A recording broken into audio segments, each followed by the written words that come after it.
Tiklo naman ang dalawang babae dahil sa kinakaharap nitong kasong estafa matapos silbihan ng warrant of arrest ng Bagao PNP sa Bagao, Cagayan. Police Corporal Roldan Giab sa report.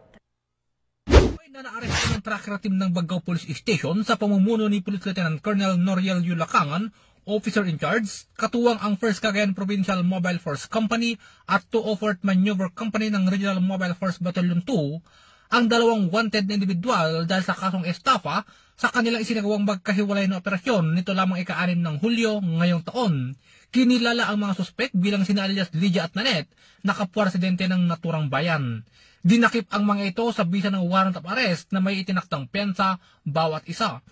Matapos ang kanilang pagkakaaresto, agad silang dinala sa himpilan ng pulisya para sa kaukulang dokumentasyon bago ang kanilang pag-turnover sa hukuman na may jurisdiction sa kaso.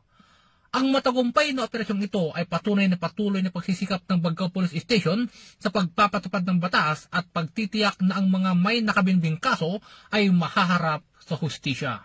Mula dito sa lalawigan ng Cagayan, ako ang inyong Police News Network Correspondent, Police Corporal Giab, alagad ng batas, tagataguyod ng balitang